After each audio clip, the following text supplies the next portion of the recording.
Good evening, everyone, and welcome to day 8 of our Getting Started with Salesforce Service Cloud. Today, we're going to be focusing on application deployment. This is very important, so I had to bring the developers in as well. It's important because if you're working as a developer or as a consultant, the end goal is to get whatever you've done into production and the different strategies for doing this. So it's very important to understand how to go about things as well as the things you need to put in place. Also, you need to consider certain licenses, certain implications of making certain changes after your deployment has been made in production. Okay, so today we're going to be going through different approaches, sandboxes, and the likes, and we're going to try hands-on session on how we can deploy a simple app into production. Without wasting much time, let me go into a bit of details of what we're going to be learning. Today, we're going to be focusing on application lifecycle. We're going to be talking about the types of sandboxes, the change sets, manage and unmanaged packages, and deployment plans. So application lifecycle, what typically happens when you want to deploy an application, how you start and how you deploy, okay? Types of sandboxes, what are the type of sandboxes we have in Salesforce? What implications of selecting a particular sandbox over the other, and why certain sandboxes are available for you. Change set is one of the tools which we're going to be using for deployment. Change set is typically used by consultants. Okay, so as a consultant, Service Cloud, Sales Cloud, whatever consultant you are, you should be using change set. However, for developers, you'll be using other tools like the Ant migration, Salesforce DX, and the likes. But today we're going to be focusing on change set. Also, I'll be teaching you how to move code from one org, maybe your hands-on org, to another hands-on org, or from one hands-on org to a sandbox and the likes. Okay. Some of you would have worked on projects and you realize, oh, I made this mistake. Okay, you've made a particular mistake in your project, but you have to start all over again. How do you move whatever you've done in one org into another org without actually repeating yourself or redoing everything? So we're going to learn a bit of technical stuff today. Please be mindful of that because I don't want you to get lost. However, it is something that is very easy, something that you guys can cope with. Okay, so let's go into application lifecycle. I'll be very brief with the theoretical side, but then again, I will try to explain as much as possible. In day 2 of our Service Cloud, we learned about implementation strategies. We learned about how to plan, how to gather requirements, and how to design a solution, as well as how to implement that solution, then test and validate, okay? But when it comes to application deployment, this is the milestone you face when you are deploying application to production. The first thing is your plan. What exactly are you going to design? What applications are you going to build? Okay, all those stuffs you have to use your application your implementation strategies, which we discussed the last time. Okay, in day 2, please make reference to that in terms of the milestones on plan. Build is when you actually build your applications, and when it comes to milestones here, build means you are bringing together all the components of your application. Okay, so build for implementation strategy is different from the build we're talking here. Build that we're talking here is building the components that you've made changes to. For instance, in the account object, you've created a new field. In the contact object, you've created a new page layout. You have to bring everything together, and that process is called building. So you have to build those components, package them, and ready to deploy them. Then obviously, once you deploy them, you test. Once you build, you test whatever you've done to make sure that it is working fine in different sandboxes, obviously, which we're going to be talking about shortly. And then you deploy whatever you've built in the production. Okay, so this is the milestones which you typically go through. Some people usually include validate, but then again, this is a typical milestone that you can use when you are deploying application. Okay, the life cycle of application. Now, there is a simple life cycle. Despite saying, okay, plan, build, test, and deploy, there is still a very simple life cycle you could typically use in deploying your application. For instance, at Blackforce, we don't expect to have a very complex application lifecycle, right? We only have few people working with us. We only have few resources. We only have few changes. So a typical development and production only. Meanwhile, what that means is that we develop in a very simple sandbox, and after that development, we just push to production. There's no complex process. No one is monitoring this and that. But obviously, for your training, I'm going to be teaching you the entire process. In fact, for developers, you'll be learning not just the development and production, you'll be learning how to deploy into QA, UAT using a DevOps process, okay? A CI/CD pipeline.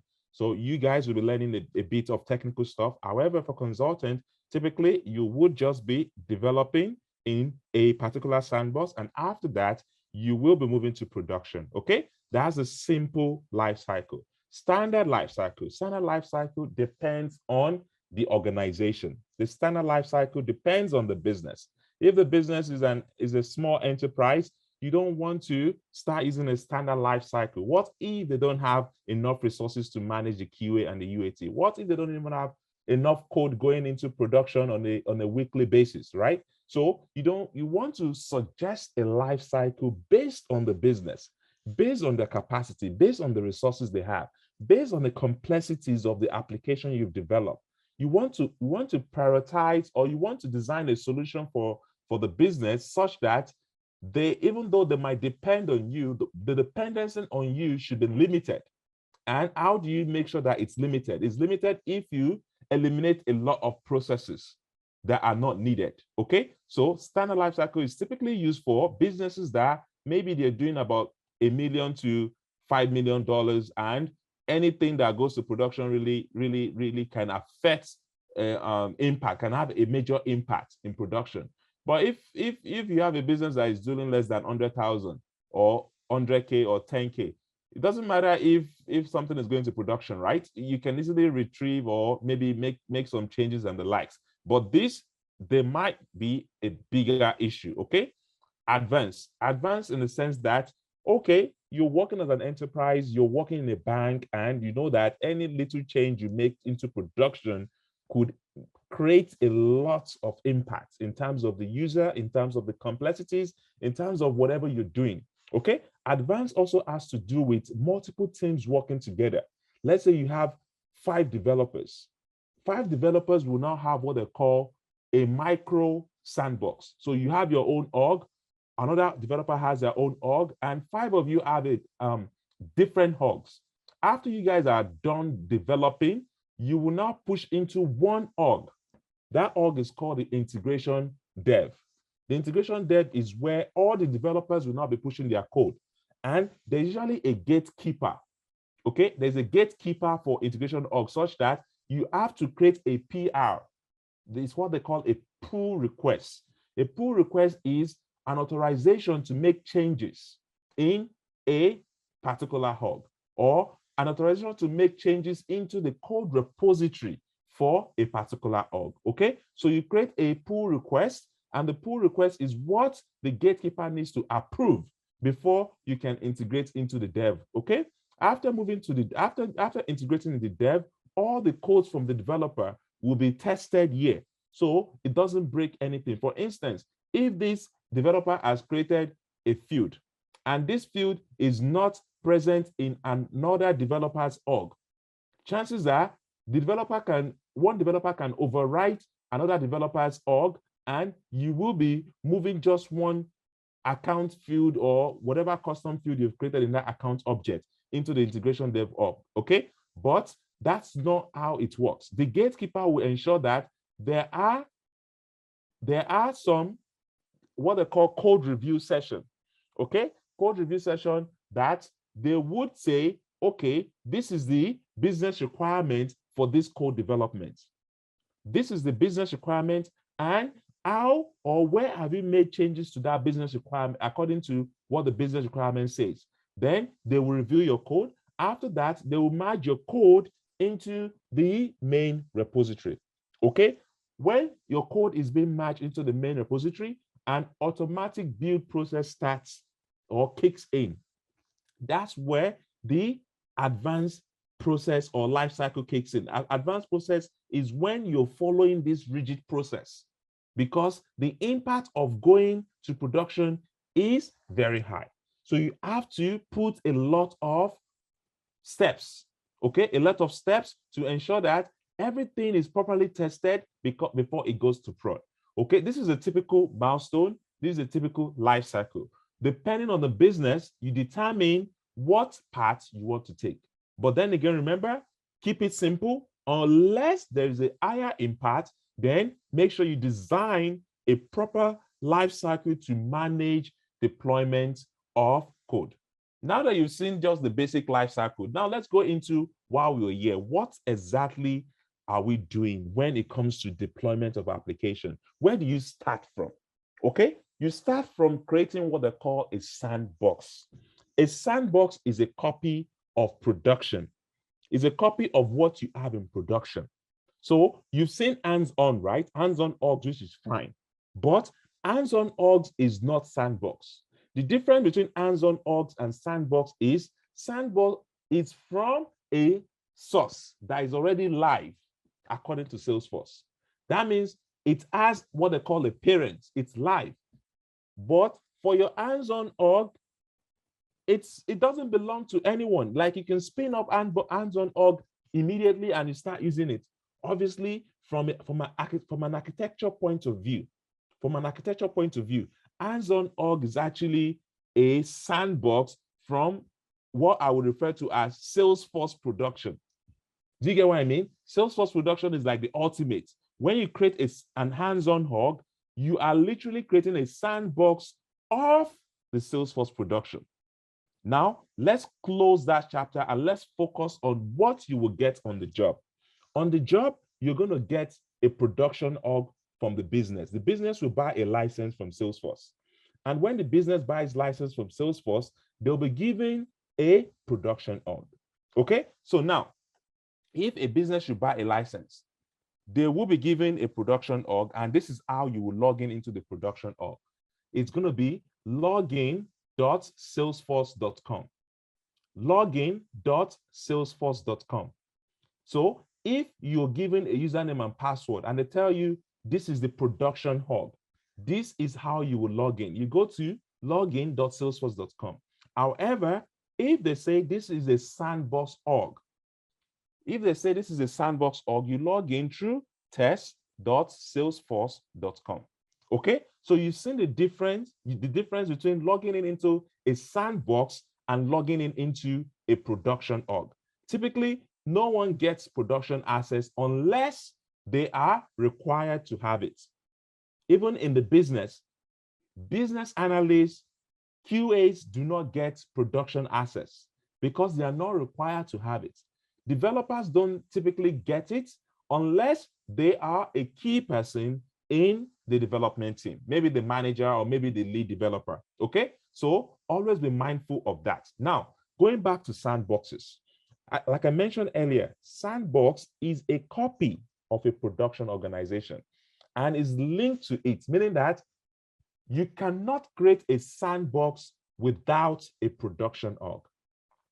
So if you have your hands-on org right now, you try to go and create a sandbox, you will not be able to create a sandbox because the hands-on org is not a production org. You will be able to create a sandbox if you are logged in into a production org. Okay, so have that at the back of your mind. Now, a brand new sandbox only contains what they call metadata and maybe a few records. So what are metadata? Metadata are data of data, meaning that you get data or a subset of data or a subset of a data. Those are tiny data. So in development terms, that is called configurable data, configurable settings. So now, if you create a new field in an account object, what you're literally creating is a metadata. If you create an object in Salesforce, what you're literally creating is a metadata. So a brand new sandbox would contain metadata. data, configuration settings, okay? And you can use it to develop and test whatever changes you need to create for your customer, okay? When you're using a sandbox, you are not affecting production. You don't even have, in as much as a sandbox is created from a production, whenever you make changes in sandbox, it does not affect production unless you authorize the connection between the sandbox and the production, and you deploy those changes you've made. By deploy, I mean you push those changes you made into production. So always have it at the back of your mind that the sandbox is created from production. And whenever you make changes in the sandbox, it does not affect production, okay? Now, when it comes to production and sandboxes, the number of sandboxes that can be created and the types that are available is dependent on the Salesforce edition you have. Everything boils down to licenses in Salesforce. Always remember this. Everything you do in Salesforce boils down to license. What type of license do you have? The type of license you have will determine what you can do. Now I'm trying to go to the service so I can show you. So let's say you want to buy a license, okay? So this is what they call the essential. This is what they call the professional. You cannot create sandbox out of these two. You can create a sandbox from here, and you can create a sandbox from here, okay? So have it at the back of your mind that the type of edition, the type of licenses you have determines what you can do in Salesforce. All those fancy things you can do on Trailhead, once you get on the job or once you get as a consultant, you will not see them. Why? Because the business has not purchased it. So as a consultant, you should know what you're recommending, know the limitations of what you're recommending. Whatever we're teaching you right now is for you to have an holistic understanding of what you need to know. However, when you get on the job, don't try to recommend things that you cannot do, or don't try to recommend things that will now break the pulse of your business, of the business you're consulting for. Okay, so the number of sandboxes that you can even create, even after you've selected the right one, the number of sandboxes you can create is now dependent on the licenses you've got. Enterprise does not include a full copy sandbox, meaning that even if you purchase an enterprise license, you will not get a full copy sandbox. You will only get a partial sandbox. I will explain to you what the different types of sandboxes are shortly. But just have this at the back of your mind that even though you see the advantages, you see the benefits of having a sandbox, you cannot just create sandbox because of it, because of the fun of it. You have to have the license to create it. So what is Salesforce trying to tell you? Salesforce is trying to tell you that if you're going as an enterprise, then you need maybe to integrate codes and design Apex, and you probably need a sandbox. But if you're just a simple business shop down the road, you probably do not need a sandbox. What are you doing that is so complex that you're going to be using a sandbox for? So always have it at the back of your mind that the license which you're recommending for your business will determine the type of features they can have, okay, such as sandboxes. Now, let's go into more details. The types of sandboxes we have in Salesforce. What are the types of sandboxes we have in Salesforce? We have 4 different types of sandboxes, and they are the developer sandbox, the developer pro sandbox, the partial copy, and the full copy. Let me explain, and let me tell you why they exist.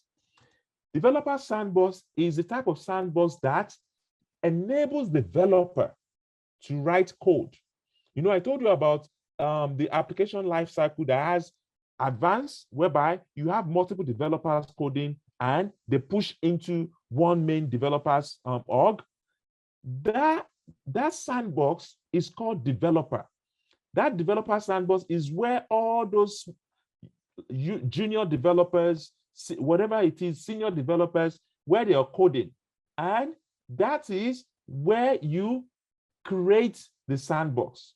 when you're creating a sandbox, you will be able to select the type of sandbox you're creating. Okay, this developer sandbox is the one you give out to those engineers that just want to test a particular feature. Why is it called developer sandbox? It is called developer sandbox because, number one, it has a very limited space, meaning that you cannot upload more than 200 megabytes of metadata.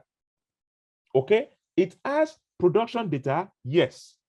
By production data, I mean production metadata. Remember what I said about metadata?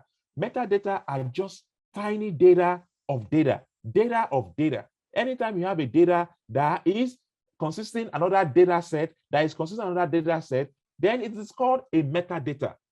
And with a developer sandbox, you only get 200 MB.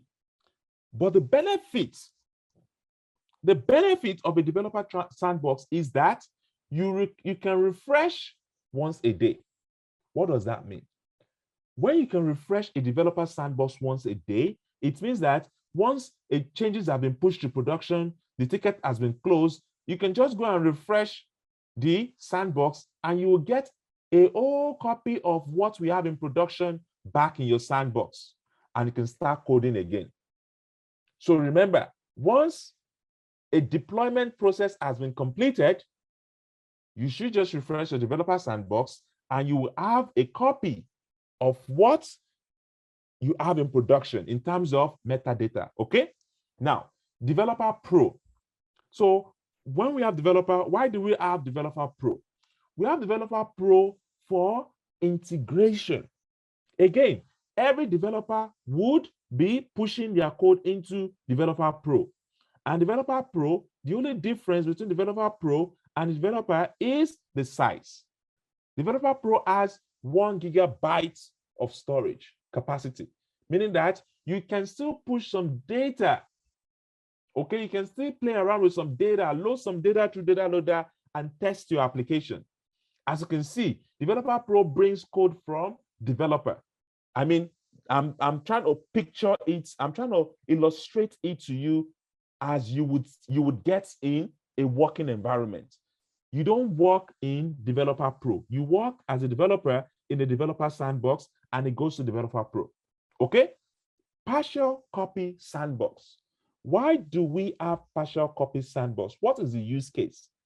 Partial copy sandbox is a copy of the production with some data, meaning that I can create a copy of my production with some data from production in this sandbox. So anytime I make changes from developer pro into partial copy, I would have sample data I can test my code with. Okay, so remember, if you want to create a partial copy sandbox, you will need to use a template. What does it mean to use a template? A template will now give you the items you want to copy from production. It will give you that data limitation, whereby you say, I just want to have a copy of my account, contact, lead objects inside this sandbox because I want to test my sandbox for that particular reason or for that particular application. But remember, you cannot just be creating partial copy sandbox all the time. You need to be very focused. You can delete it and recreate, but for business purpose, you have to be very focused. What is the strategy for this business? How do they create sandboxes and what is the purpose of this sandbox? Okay, so you have 5 gigabytes of storage and you can only refresh it 5 days. So if you create a partial copy sandbox today, you will need to wait until 5 days before you can refresh it. Okay, by refresh, remember, by refresh, it means I can get exact copy of what I have in production back in my sandbox after deployment. Okay, so always have it at the back of your mind that refresh means I want a copy of the production metadata back in my sandbox. How do I do that? With developer, I can do that every day. With developer pro, I can do it every day. With partial copy, I can only do it 5 days, every 5 days. Okay. And lastly, we have what they call the full copy sandbox. What is the full copy sandbox? The full copy sandbox is literally a copy of your production. Everything you have in your production, you can create a backup. And this backup is called full copy sandbox. Enterprise edition does not have a full copy sandbox. That's to show you how expensive it is to have a full copy sandbox.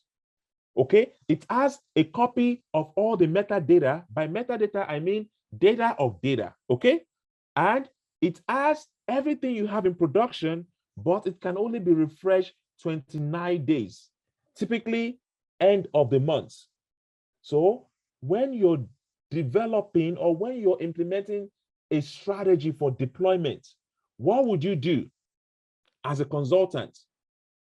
You can say you have a deployment to production cycle every 30 days. After deployment to production is made these 30 days, you refresh the sandbox, which is the full copy sandbox. It is mostly used for user acceptance testing, UAT. This is where your customer will test everything. Again, you don't need this if you're working with just a small company. You don't need this if you're making less than 100K a year. You need this if there is a critical business and implication or impact for messing up production org. So you want to deploy all your changes into the full copy sandbox, which is typically called UAT sandbox, before you hand over to the client. It's usually the client that will authorize you. The client will authorize you to push your code into production, push the code into production upon client approval. So they usually what they call a change management process. You create a change request. The change request needs to be approved by the stakeholders. The change request needs to be approved by the QA. The change request needs to be approved by developers itself. And everyone are putting their signature on that change request. Then you approve to make it go to production. So it's very important to know what you're signing up for. It's very important to know who is pushing code to prod. But then again, if you're working as a consultant for a small business, you might never have to do this. But I need to let you know that this is a recommendation if you want to develop what they call a CI/CD and a very rigorous pipeline to production. Okay? Remember, selection criteria for these sandboxes will depend on the business requirement and the business size. And are you trying to fix a bug as a developer? You use a developer sandbox. You don't fix bug in UAT. If you realize there's a bug in UAT, you have to create what they call you have to fix the code from developer and follow the process. The process is you fix from developer, then you push that changes to partial to full copy. So you do not touch code here. You do not give access to developer in full copy sandbox. In fact, you don't give access to developer in partial copy sandbox. Only QA has access to all these sandboxes. Where you're testing, you only give QA access because developer can quickly go and fix code in this sandbox. And if the code is not following through the right process, they will miss that code. That's why they don't give developers access to this, okay? Now, you also need to consider what type of change are you making. If you're making basic changes and stuff, you don't need to be using the entire deployment process. If it's just a simple change of creating a report and dashboard, why would you want to use code or deployment process to push that to production? What is the worst case for you creating a report in production? You delete that report. If you delete that report, the report is gone. Nothing is lost. You're not manipulating data. So you can easily create a report in production, but you cannot fix a code in production. You cannot fix a flow in production. Okay, so let's continue. Now, I just kind of like summarize the types of sandboxes we have. Okay, prod metadata. metadata from prod, and you can use templates to create partial copy. Remember this, full copy is a replica of production, and it is typically used for performance and load testing. So what does that mean? It means you have the entire data from production. If your production has 1 million records, if your production has 1 million records, full copy would have 1 million records. Full copy will be able to accommodate 1 million records, and you can use it for performance testing, for load testing. Partial copy, you can use it for regression testing. I know I'm making some terms. You have to note these terms down and Google them when you have the free time. Regression testing is when a deployment tool from developers has been made into the testing, QA testing environment. The QA will carry out what they call a quick test to find out if everything is fine. Okay? And when a code is pushed to production, you can do regression testing as well to find out if everything is okay. You don't have to do a full testing of the code, but you carry out what they call a regression testing to find out if everything is okay. In partial copy sandbox, you carry out comprehensive testing and you carry out integration testing in Developers Pro. Okay, Developers Pro, you carry out what they call system integration testing, whereby you test what developers has done in a bigger environment. This QA is where comprehensive testing is done. Whatever you want to test, you do that in the partial copy. In the full copy is user acceptance testing, meaning that you want to give your clients, your business, the person you're working for, username and password. Go and test what you're going to get in production tomorrow. Okay? Again, remember, configuration only, subset of data, all data. Configuration only, you get from developer. Configuration only, you get from Developer Pro. Subset of data, you get from partial copy. All data, you get from full copy. Okay? So remember this, it's going to come out a lot if you're going to be writing the App Builder exam. And as a consultant, Service Cloud, Sales Cloud consultant, you need to know this in order to recommend to your clients. Okay? Now, let's go to deployment steps. I've already discussed this earlier. You do requirement gathering, security consideration. You're trying to find out what is the requirements. What exactly are you trying to do? Once you get the planning stage done, you go to build. What is the build when it comes to deployment of application? Remember, I told you, the build is how should we go about this? What should be our strategy? Do we want to write code? Do we want to write declarative programming? When you're doing your developers class, I'll introduce you to what they call declarative programming and programmatic approach to solving solution. Declarative programming is when you're using formula, when you're using flow, when you're using process builder, when you're using workflow rules. Those are declarative programming because you're telling the computer, the user interface, what to do. If else, if no, is done declaratively. Programmatically is when you're writing code, the Apex code. And the Apex code requires you to do more than just writing code. You have to write test classes for your code. So you have to make decision at that planning stage. Can this stuff be done declaratively? If not, can I get App Exchange to do this? If not, then I have to do it programmatically. However, if I can do it declaratively, don't go and write code. Even if you're writing 10 lines of code, it's expensive than doing declarative. Declarative is just you creating a simple flow that can send an email. You can also send an email programmatically, which you're going to be doing when we get there. But however, why would you want to send an email programmatically when Flow can send an email declaratively? Those are the decision making because the selection of build will determine your deployment process, your deployment steps. Once you're done, you do unit testing. What is unit testing? Unit testing is what you carry out when you've completed your development. When you've created an object, you've created a workflow rule, you've created a process builder, and you test it as a developer, as a consultant.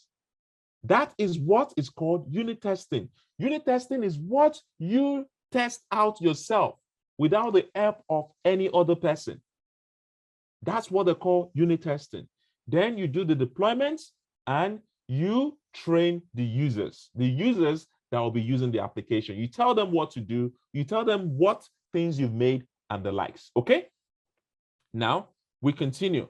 Again, if you've watched my day 2 video about strategies, this seems like a very straightforward process. However, from a developer's point of view, this is very important, because if you're going through what they call a version control, you have to commit your changes to what they call a source control, which every one of you will be having access to.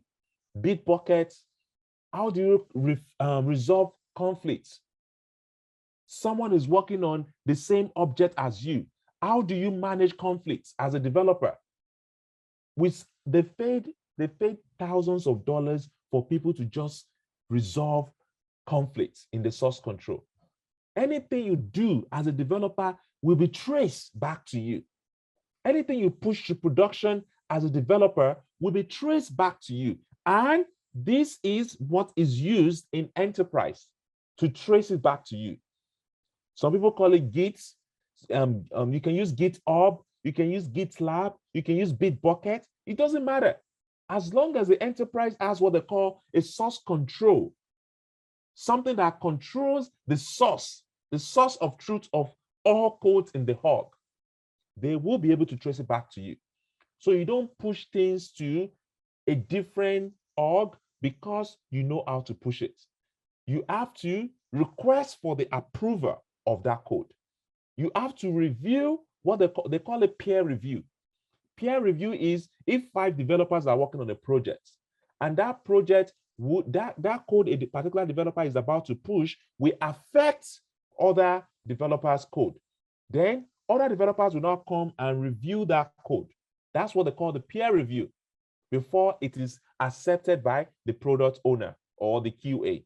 Okay, so remember, integrate your changes in Developers Pro Sandbox. Then you perform your integration testing in SIT if you guys have it.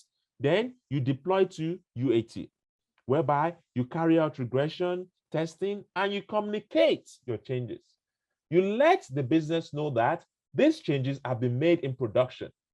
You let those that are using, the one thing you don't want to get is tickets under your department condemning what you've done because they are not aware of the changes you've made. So you have to follow what they call the process. This is what we've been trying to do in Black Force. We're not perfect with the process in Black Force, but I'm trying. This is not like a typical, organization whereby things just go. You make payments doesn't mean that you should get things immediately. You get it based on the process they put in place. And if you haven't followed the process, you will be having issues. And this is also part of the process. When it comes to development, you have to follow the process before, otherwise you'll be having issues. Okay, so now let's go into use cases for sandbox. Like I told you earlier, you don't just create sandboxes because your license permits you to have sandboxes. You just don't create sandboxes because you want to develop. You create sandboxes because there's a use case for it.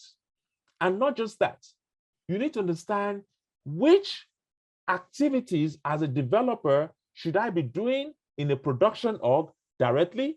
Which activity should I be doing in a sandbox? For instance, I want to build reports and dashboard. Yes, you can do this in production directly, like I said, but you can also do it in sandbox. Sandbox just give you the liberty to build reports and dashboard easily. Okay, develop a code to fix a feature. If I want to develop a code to fix a feature, then obviously I need to have a sandbox. I cannot be playing around in production. They've asked me to create a field. It's easy to create a field, yes, but you don't go to production and create that field. You create it in Sandbox and you push your changes to production. You will be tested. You will be required to do it. How would you follow the process? You need to be very careful. Everything you do at work is being tracked. Salesforce has what they call the audit log. The audit log that tracks every setup changes. Audit log that tracks every setup changes. If you make setup changes, you will see the changes that has been made. So remember, everything you're doing in Salesforce is being tracked. So when they ask you to do stuff at work, ask yourself, can this stuff be done in production directly? If yes, find out if is it okay for me to do in production? Number two, how can I revert changes if I made a mistake? Is it easier for me to revert the change? Number three, what is the change management plan in this business? Some of you might not be aware of it, but in an enterprise, you have what they call change management plan. What are the strategies for making changes in this organization?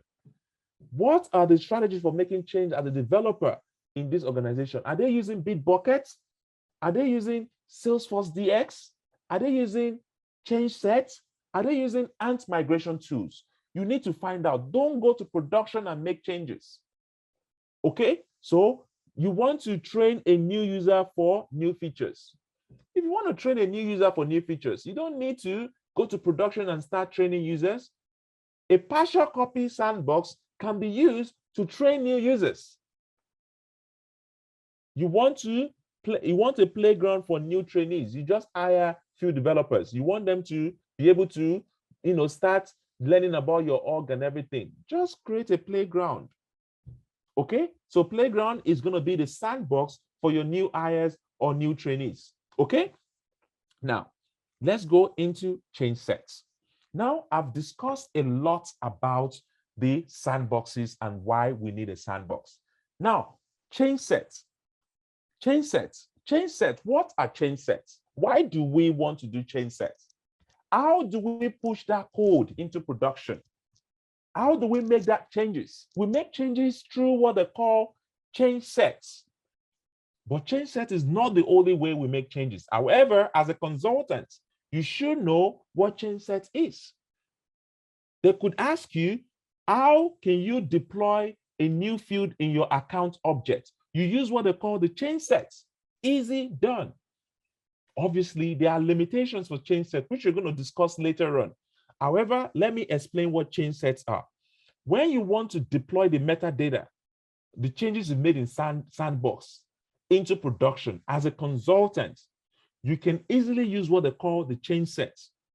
Before you can use the change sets, you need to authorize the deployment connection. Remember, production is where you create the sandbox from. Now, if you want to move code to production from the sandbox you created, you have to authorize that sandbox from production. If you do not authorize the sandbox from production, you cannot deploy code into production from that sandbox. Okay, once you've authorized the deployment connection, you will create and upload change set. What exactly is change set that I've been talking about? Change set are the changes you're making. Change set are the fields you're creating, the objects you're creating, the page layout, the record types, they are all change set. Change set are the delta that was created from production in that sandbox. So every time you create something in a sandbox, Salesforce will give you that changes in what they call change sets. And those changes that you are looking for, they are called components in Salesforce. So a new component such as creation of new custom field, a new component such as creation of new custom objects. Now, when you're working with change sets, you often hear about what they call the inbound change sets and the outbound change sets. What are they? The inbound change set is retrieved in target org. So when you want to create or when you want to deploy code to production, the first thing you do is you will create what they call the outbound change sets. You create this in the source org, which is a sandbox. You create outbound change sets in the sandbox, and you go to your production org to retrieve the change sets. And when you go to the production org, it is called inbound. Inbound is what is coming in. Outbound is what is going out. Outbound change sets is what you create in the sandbox. Inbound change set is what you retrieve in your production. So when I say production, this is a very simple process, development to production. But remember, there is development to integration development to QA to UAT to production.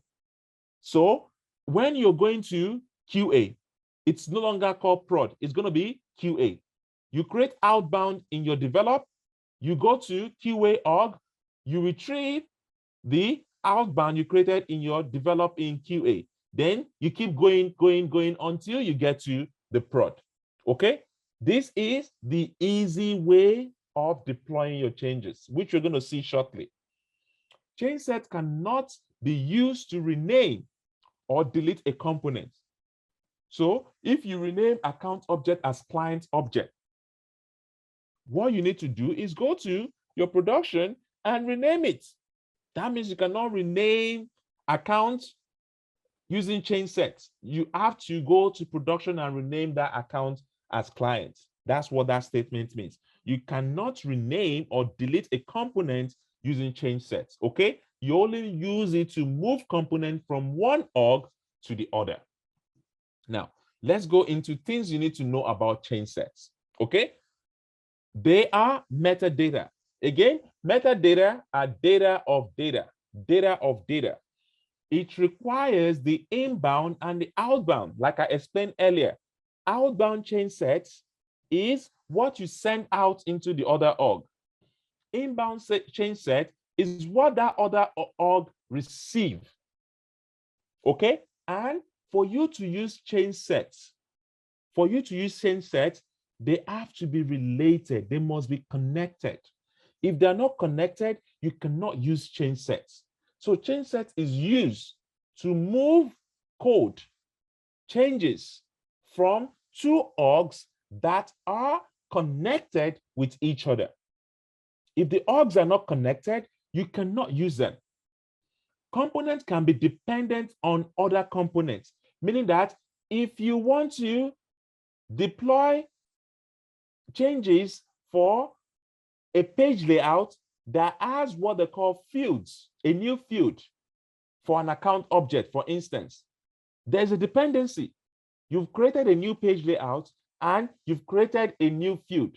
That means you have to deploy the new fields and you have to deploy the page layout. Okay, so remember, cannot be modified after uploaded. So once you're ready to upload your change set, you've uploaded it, you cannot modify that change set. You just have to deploy that and add a new deployment, or you can just delete that upload and start all over again. When you're working as a developer, one thing you'll be required is to write a test class. A test class for your deployment means that you need to have a code coverage. In Salesforce, a code coverage is to test every line of code. If you've written a code, you want to test every line of that code, and you need at least 75% code coverage for you to pass your test class, which you're going to see shortly. But remember, if you're a developer, you need what they call 75% code coverage before you can deploy changes to production. And remember, you cannot do partial deployments. You cannot say you're deploying half fields.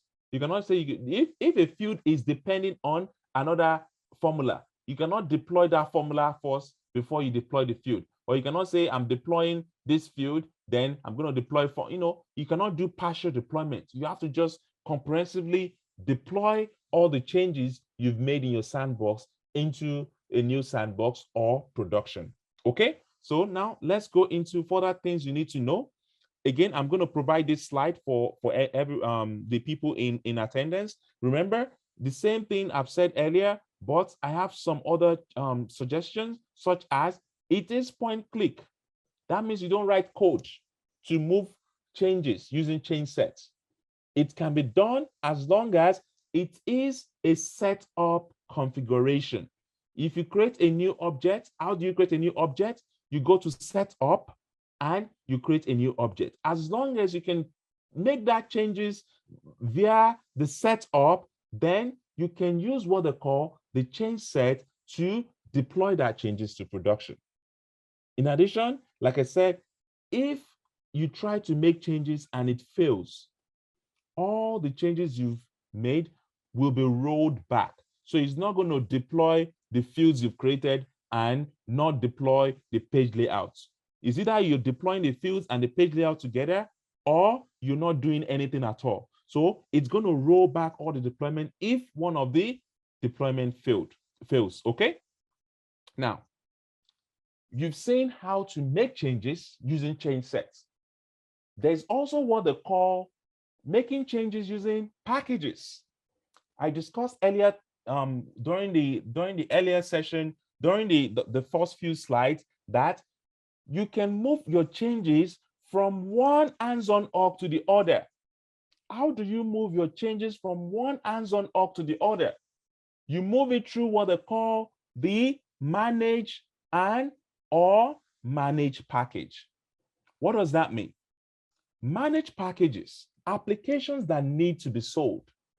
As a developer, you have great idea and you feel Salesforce can solve this idea. You now develop this idea using Salesforce. There's a lot of processes in place for that, by the way, but you have developed an idea that can be solved using Salesforce. You package this idea and you sell it out to customers. If Blackforce should create intellectual property, we can sell it to other businesses to use. You have to sell it in form of a managed package. A managed package sent to unrelated, not connected org. Change set, you have to create it from the production. With managed packages, you do not create it from production. It is from a different org. It's not with managed package, but generally with packages. Packages does not interfere with the type of org it's coming from. As long as it's a Salesforce component, it's a Salesforce metadata, you can move things from one org to the other using packages. The difference between the managed package and unmanaged package is managed package is for people that want to make money. They want to sell their package. Okay? Okay? They want to sell their package. They want to make money. Okay, I think I made a mistake here. It cannot be modified by anyone. It can only be modified by the people that made the package. Okay, so this is a switch. Okay, this is a switch. It can only be modified by people that want to make money from the package. Okay, please, I'll correct this when I share the slide, but this is a switch. Okay, this is a switch. Okay, if you want to protect your code, you want to make sure that the IP protection is there. Okay, and you want to make sure that no one can make changes to that package. We're going to see how this stuff works by just creating a very simple package from one org to the other. So you can see how you can easily move your code from one place to another without actually starting all over again. Okay, and I think the final slide before we go to the hands-on is this. When you want to make changes to production, you just don't say, okay, I want to make changes to production, and you go ahead and make it. No, as a developer, you need to plan it. Actually, it's not your job as a developer. It's the job of a consultant or the release manager. There is what they call a release manager when it comes to a bigger or enterprise deployment. A release manager will be in charge of the release. And the first thing they do is they make an announcement to all stakeholders, including the users. We are going to deploy these changes on XYZ days at XYZ time. After you've made the announcement, on that very day, the first thing you need to do is make sure that users are not able to access the org. Make sure that no one has the ability to have access to the org. How can you prevent that? You can just change the login hours on the profile, or you can just disable profile access. You can just disable based on IP range or something like that. Just make sure that no user can have access to that org at that time of deployment, because if users are making changes to the org, things can get overridden. So you have to be sure of that. Once you've made that changes, you want to validate your change sets. Before you deploy that change set, you want to validate it. Validation means that when you're deploying, it will not fail. Validation means that it will go through all the processes required to be successful, to be a successful deployment. Then you want to do what they call the manual changes. What are the manual changes you need to do? When you deploy changes, sometimes Salesforce can send an email on your behalf. You want to make sure that email deliverability is set to system only. That means users of your Salesforce org will not get email. Think about it. When you deploy changes, you can be deploying changes that will be creating users. What if you create users for users that already exist in the system? You want to set email deliverability to system only. So it will only send system emails to the administrator. And maybe you want to do what? You want to back up the data. This is production deployment. Again, all these plans is about the strategy you come up with as a consultant. You have to be in charge. You have to learn from experience. But this is a guideline. Then you deploy that change, you verify the change. Remember, you carry out what they call regression testing. All the changes you've made, are they okay? Are they working fine? If yes, you unlock the user. Then you make another announcement. Deployment completed, and production is back to normal. That's the entire process. That's how you go about deployment in Salesforce. So now we're going to go into the practical sessions. But before we go that, I would like to put a pause to find out if you guys have any questions regarding what I've said so far. And after that, we can easily go into hands-on up to practicalize everything I've just said. Okay, please raise your hand up if you have any questions, so we can answer those questions and we'll go into the practical sessions. Okay, I will call you according to how your hands are being raised up. Thanks.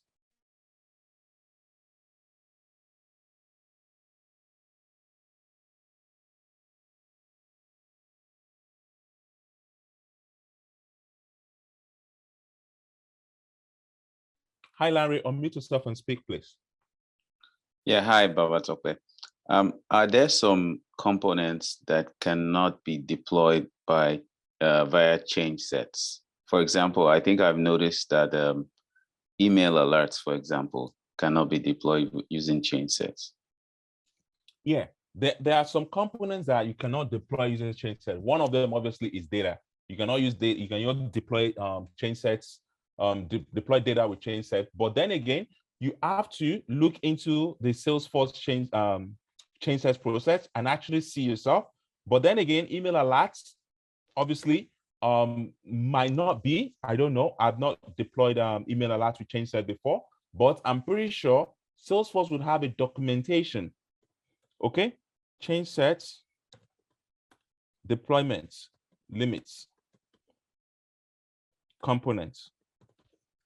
Okay, and you can see a lot of maybe articles written regarding components available in change set, for instance. Salesforce will give you the list of components you can deploy in change set. So if email alert is not here, so it's email service.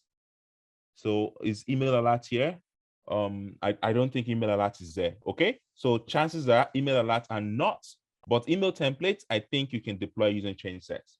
Okay, so you like there is no right or wrong answer to this. You just need to find out based on Salesforce documentation and recommendation. Okay, does that help? Yeah, it does. Yes, because there might be a situation where you want to deploy an email workflow, for example, email templates that will be triggered by an email alert. So you have to actually manually first create that email alert before you then deploy the change set that contains the email templates. Otherwise, it will fail. Yeah, and yeah, so basically, it's not like they cannot be deployed using change set. It's just that there are two stages to deploying that. The first is deploying what is required before you can actually deploy that alert. Do you get? So it's actually, okay, first of all, you need to create this template. Then the next thing is you have to deploy the alert, but you cannot deploy both of them at the same time because of the dependencies. So I think that could be the issue. Yeah. Okay. Tony, please unmute yourself and speak. Hi, good evening. Sorry. I don't know how to frame this, my question, but I just want to, this question regarding configuration setting of the metadata. As a business analyst, a Salesforce business analyst, probably in one of the requirements, you missed probably a particular requirement, probably accounts for creation of a metadata account. How it has been deployed, how do you now get the developer to tell them that, oh, you need to create this additional metadata for us? No, not into production this time around, sorry, in the sandbox. At least we're still testing in the sandbox. And we discovered that one of the metadata, probably the object, is not created. So how do you do that? You don't then want secondly, to... Okay, carry on. Then secondly, where do we fix bugs? It depends on the kind of bugs, okay? You don't fix bugs in UAT and QA environment. You fix bugs in developers org. So it depends on who is assigned that bug. So a developer will be assigned a bug and they will fix it in their own org and push back to the QA or UAT. So you don't fix bugs, even though you identify a bug, don't fix it directly, because if you fix it directly, it might not go into production if they're using a pipeline, if they're using a CI/CD pipeline to deploy that solution into production. Do you get? So even though you identify that bug, don't fix it, let developer fix it and repush that code into the org based on the change management process in your organization. And to answer your first question, if they miss the object, you just tell them to create that object again and push that object, or maybe to just refresh from production again. Okay, but remember, if they refresh from production, all the changes they've made will be gone if they haven't pushed that changes to production. Okay, so it's going to be like refreshing the entire stuff from the scratch. So you might want to be careful. So the best thing to do is probably to just move that object from maybe another environment that has that object. Okay, but it's very tricky. Change set. Yeah, you can use change set as long as it's coming from one org to the another that are connected. They have to be connected for you to use change set. That's all. So if that object is present in, let's say, in developer org, but it's not in QA org, you just use change set to move it from developer org to QA org. And you self can also do it, but always give the job of developer to a developer. Otherwise, you will be creating a mess because developer might not be pushing it into the code repository. So there's what they call code repository, and there's what they call the org. Org is what you guys can see, but code repository is what is moving those metadata. So if you're doing stuff using the user interface, you might be missing the version control repository that is moving the code as well. Okay, so you want to make sure that you are informing the developer to make that changes through the code. Otherwise, the changes you are making will not be moved to production. That's usually a very big issue when you're working in a bigger enterprise, because QA would think that, okay, I can create this field myself in this environment. But if you create it in that environment, the developer might miss that code when deploying through the code repository, and you don't want them to miss it. Okay? Okay, thank you so much. Yeah, no worries. Sagal, please unmute yourself and speak. Yeah. Hi, Babatope. So I have a question. So there is a field that has been created, a new field, and as an enhancement. So it comes to production. Now someone is trying to do reports, but then that field was not added to the in the layout of the report. So would that be considered as changing a metadata if we did it on production? If you're creating the report in production, you are not changing metadata. You are literally creating a report, which obviously can also be moved through the change process. However, it's what that means is that next time a change is being made, it can be overridden. That's all. It can be overridden. But then again, reports can easily be done in production without making changes to without having to use the change set. Okay, you are creating metadata anytime you make changes, regardless of where you are making changes to. In production, in sandbox, whatever it is metadata. Any report you create, it's called a metadata. So yes, you're creating a metadata. However, you have that liberty to do that directly in production if you want to, compared to you making changes to Apex code, for instance. Do you get what I mean? Yes. But then what I'm trying to say is because there was a new field that was added and they forgot to put it on the layout of the reports when they were pushing that new field, like they do it as a version control all the time. They release it like once a month. And because they forgot to add that into the page, like the layout of the report, us changing it in the production, would it be considered as a metadata change, or does it have to go to version control? If you are making changes, okay, let me make it simpler for you. Yeah. If a report was created in the sandbox org and it was moved through that sandbox org to production, you have created what they call a metadata trace for that report. If you make changes to that report in production and you haven't made that changes in the sandbox, you have disconnected that report from the metadata flow, meaning that in as much as I wouldn't call it a metadata, but indirectly, you're creating a metadata change, because the next time you go through the entire process, you would miss that field. It wouldn't appear in that report again unless that report was not updated. If that report was updated, then you would not see that field again. If that report is not updated, then the field that you've created in that layout will still be there. Do you get what I mean? It's about updating that metadata for that report. If it's updated, then you will lose that field. If it's not updated, you will still see that field there. Okay? Okay, thank you. Okay. No problem. Chuma, please unmute yourself and speak. Yeah, thank you, Babatope. This might sound like something you wouldn't expect any professional to do, but in some cases, it could happen as a mistake. A situation like this, somebody did not fix an error or an error code in a sandbox before deployment. Does that affect the deployment during change set? For example, if you have a validation rule that is failing, or any kind of bug at all that is in the sandbox, does it affect the deployment process? So if the bug is in the sandbox and the bug would not is not stopping business.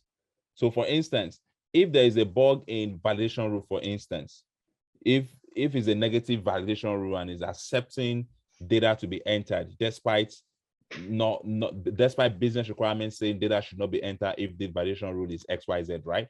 It's a bug, but it is not a bug that stops deployment. Do you get what I mean? If it's a code bug, then it will stop deployment. But if it's just an interface bug that you can overlook while working, then it will not stop deployment. Deployment is garbage in, garbage out when it comes to change set. What you're deploying is what you get. So if it's okay in sandbox, it's going to be okay in production as well. It's just that it's a bug that is not following the business rules that is meant to follow, right? However, when it comes to coding, if you have a bug in your code that you need to fix, you will not even be able to save that code. You will not be able to save it. If you cannot save that code, you cannot even do anything regarding deployment. Do you get what I mean? So there are some different kind of bug whereby you need to fix immediately, or bug that it will affect business process or business impact. But then again, it's a garbage in, garbage out. It's going to just blindly push what you're pushing into production. However, when they find out that this is a bug that you needed to have been fixed, then it falls back on you. Do you get what I mean? Mm-hmm. Yeah. So it's going to be the responsibility of that developer to actually fix it, okay, before they deploy it. Otherwise, it's going to fall back on them. Yeah, okay? Sure. Good stuff. Thank you. No worries. Olakunle, please. Yeah, good evening, Babatope. You mentioned, although you didn't use the term, but I think it's a code freeze. Now, at what point is this code freeze? Is it does it like the developers can't push the code into the repository, or is it a freeze from sandbox into production? What exactly? How is it done exactly? Code freeze is typically developers cannot put changes again into the QA environment. That means we are done coding. We need to now start testing. QA is saying no more code change. This is code freeze period, and it's typically done during critical period, like festive period, when people will be going on holiday or something like that. Code freeze is when we say development has stopped and QA will be testing to find out if there's any bug or any issue with the current release. If there's any bug, they have to fix it, okay? So code freeze is when developers stop working and QA starts testing,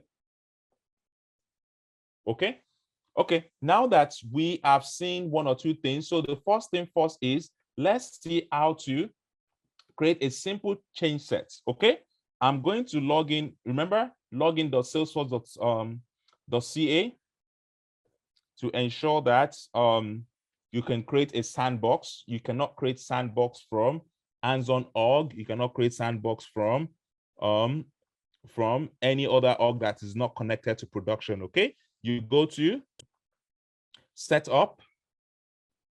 Once you are in the setup, you go to sandbox. Sandboxes are, like I told you earlier, we have different types of sandbox, okay? Sandboxes, okay? The first one is the developer sandbox. As you can see, the type of edition you have, the type of Salesforce edition you have will determine the type of sandboxes you can create. So if you go to company information, you'll be able to see the edition, okay? The edition will now determine the type of sandbox you can create. So you go back to sandboxes and you see developer sandbox, developer pro, partial copy. We only have one for an enterprise. If you have unlimited, you have one full as well. But remember, sandboxes are special organizations that are used to test changes or new apps without risking damage to your production data or configuration, okay? So if you want to create a sandbox, all you just need to do is click on new sandbox, and you will be able to create sandbox based on the number of licenses you have left. Based on the number of licenses you have left. But remember, you can refresh a developer sandbox one day. So if you start it today, tomorrow you can refresh it. Capacity is 200 MB. And what does it include? Configuration. This is the metadata. Apex and metadata, all users. Developer Pro, the same, one day. It has a 1 GB capacity. Again, what does it include? Configuration, Apex, all users. Users are the users in your Salesforce org. And no licenses are available for your selected because obviously we've used all our licenses and the likes, okay? You have what they call the partial copy. The partial copy refresh interval is 5 days, meaning it can change, you can refresh it every 5 days. Capacity is 5 GB And you can use templates to create a partial copy, okay? It requires you to use templates. And we have what they call the full copy. Refresh every 29 days. Typically used for deployment cycle, okay? Then it has the same capacity as your production, meaning that there is no limits, okay? According to your production size, you get the same thing. And you can deploy all this, and you can also use templates, okay? We're not going to create any sandbox right now, but I want to show you templates. So if you want to create a template, you go to the template tab and you click on new templates. So what are templates? Templates are used for creating partial sandbox. I don't want to create all the data. I don't want to create all the objects. I just want to create partial sandbox. Then I will select, okay, I want accounts, I want approval, I want assets. I will cherry pick what I need. And you will realize that anytime you pick a particular object, dependencies of that object will be selected automatically. Okay, dependencies of the object will be selected automatically, and you can now create what they call a partial sandbox from your normal sandbox. Okay, but then again, we are not creating a partial sandbox because we don't have any license again. We've already created a partial sandbox called UAT.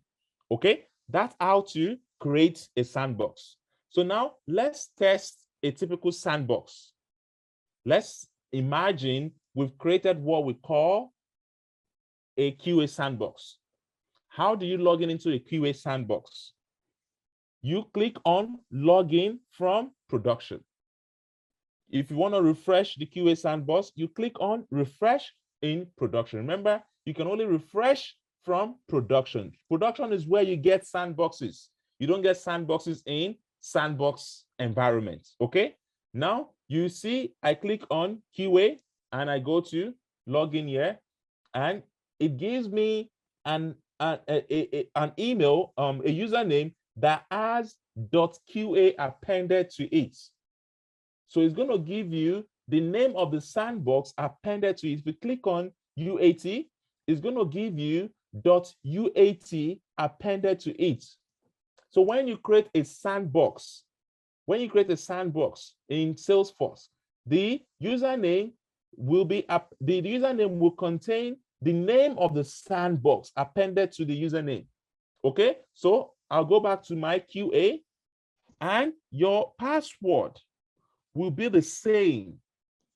Okay, your password will be the same as the password from production. Okay, so don't worry about what's my password for the sandbox. The password for the sandbox will be the same as the password for production. Okay, in addition to that, sandbox QA. When you're working with sandbox, you will see that it says sandbox QA.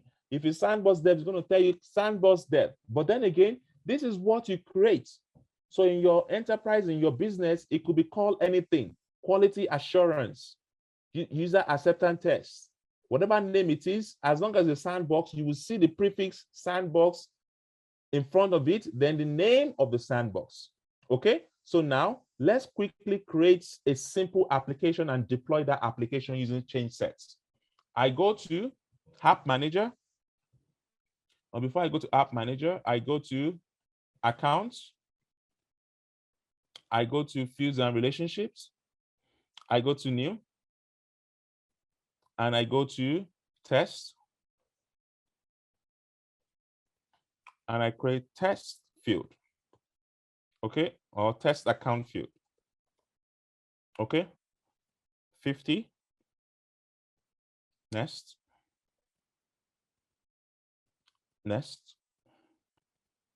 And I save. Okay, now let me create another object called custom object or sample object. Okay, sample object as a plural form, and I save. Okay, I don't need any field in that.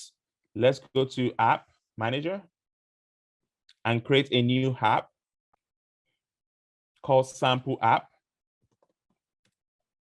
Okay, Sample App.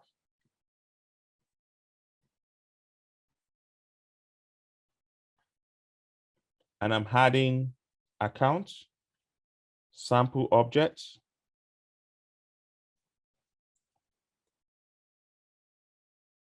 refresh.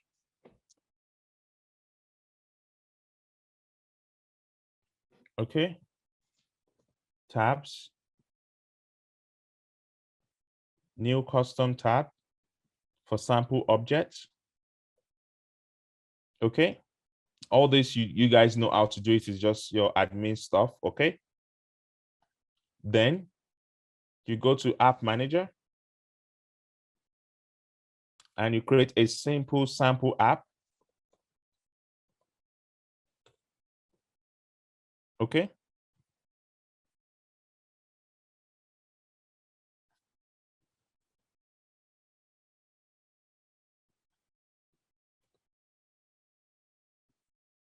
okay, I created a field on account object. I created a new custom object.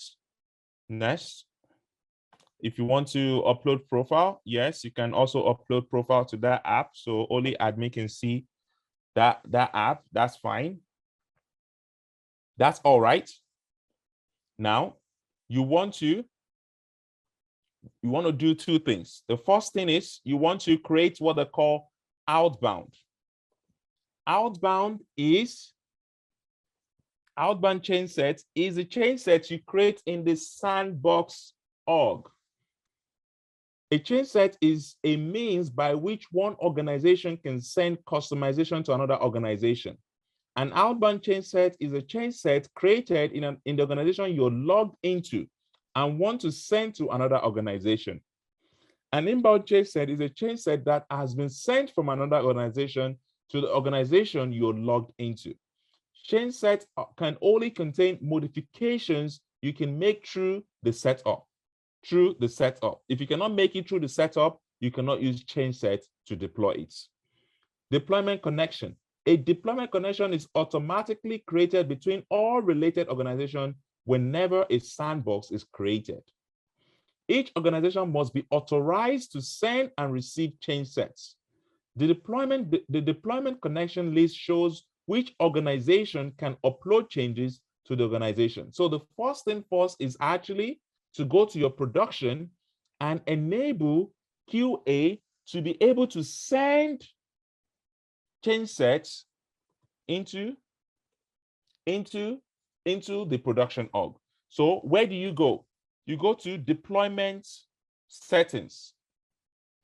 Okay, you go to deployment settings and you go to, let's say you see nothing can be sent to the production. Okay, you want to go to QA and say edit, and you will enable production to get outbound messages from QA. Save.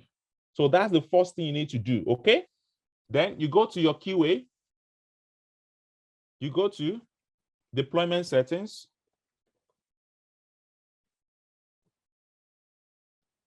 and you continue. Then you will go to, you see, QA can send to production. Okay, then that's fine. But if you want QA to send to other org, you will go to this org and you will enable the same way you've enabled the outbound settings. Okay, but because production is automatically connected, you can send item from QA to production. Okay, so now that we have that in place, what we need to do, as you can see, is green. That means QA can send to production and production can receive from QA. Okay, so now that we have that, let's create outbound chain sets. Outbound chain sets contains all the things we want to move. What are the things we want to move? We want to move our app. So I will call it deploy sample app. I'm moving what I've just created into, this is a sample app we just created, right? This sample app we just created in QA, we're moving it into production. Actually, I don't want to move to production. So I want to maybe enable something in QA. Okay. Let's go to deployment settings. I want to move it to UAT.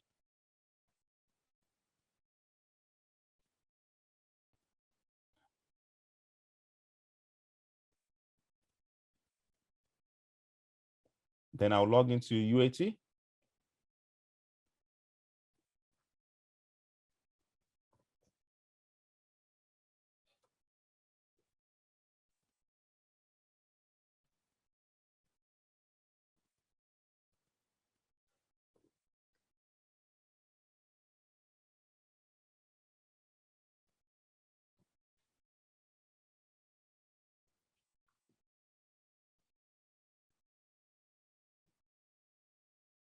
Don't get confused. It's still the same Salesforce org.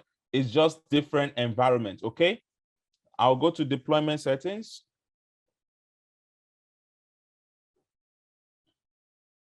And I'll try to connect my UAT to QA, okay?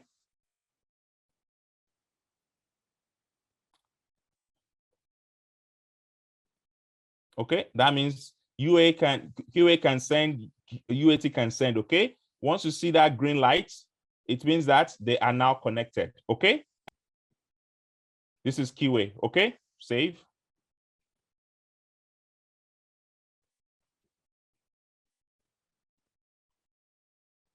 Okay, so we are good. Let's go back to our outbound. Change sets. Deploy sample app. Okay, edit. Okay, save. You can even give a description there. But more importantly, this is the component I was talking about. You need to add all the changes which you want to deploy. Okay, you click on add app. What app do you want to deploy? Sample app. You add to change sets. You click on add.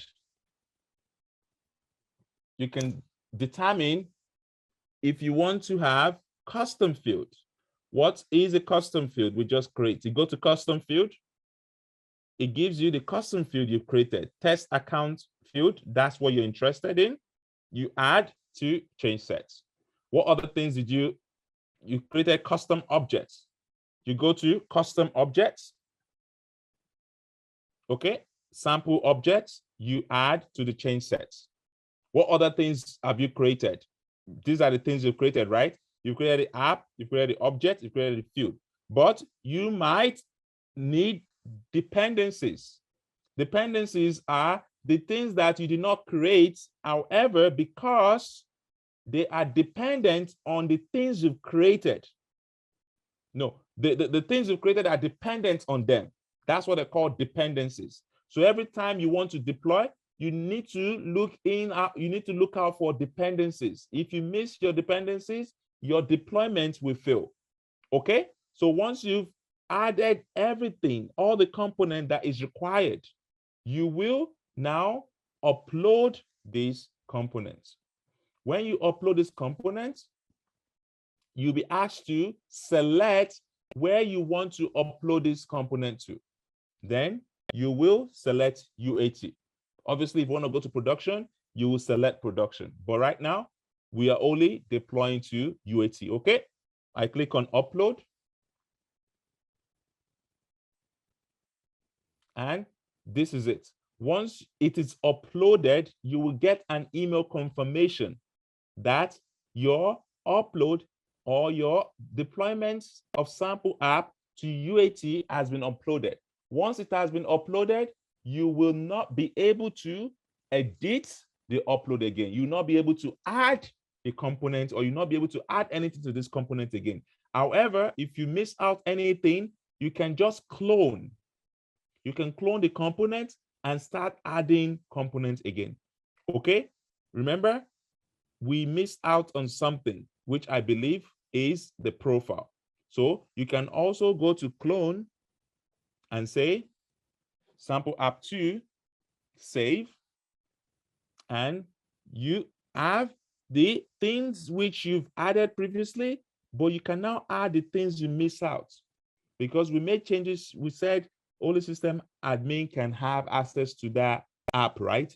You also need to add that changes, which you have specified in the application, okay? So once you have those two, you can upload, it's just a bit slow, but let's go back to change sets. Okay, so this is the sample app 2. This is the first one, okay? And this is the second one. Okay, once you have this right now, you will now go to the UAT. UAT is the inbound. Change outbound is which one is sending that change set out. Okay, UAT is which of them is collecting that change set, which is the inbound. Okay, the same instruction.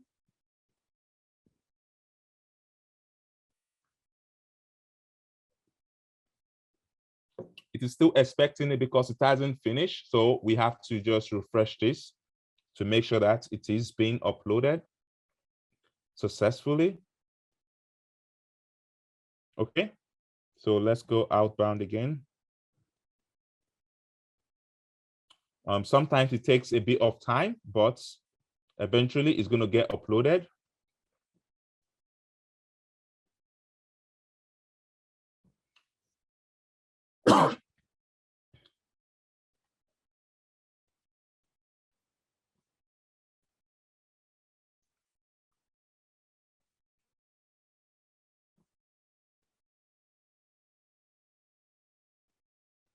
Okay, it's still waiting, but let's just wait for a bit before it comes up. It depends on what you're pushing. If you're pushing just normal fields, like just a change in field, you will get it immediately.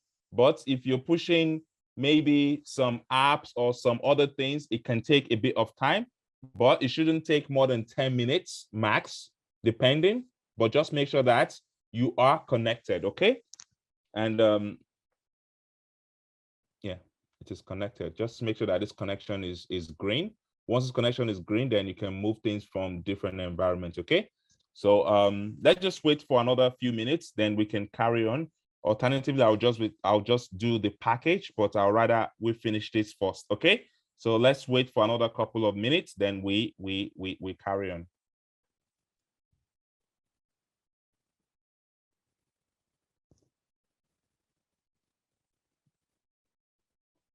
And also, when you are doing deployment, you don't you do it carefully. You're not in a rush, okay? You're not in a rush, because if you rush it, you can miss one or two components. So when you are using change set as a consultant, you have to kind of like discuss with your implementation consultant and find out what changes they've made. Because if you miss one of the changes, you have to redeploy those changes, okay? But then again, it's usually very organized. You guys already know the business requirements.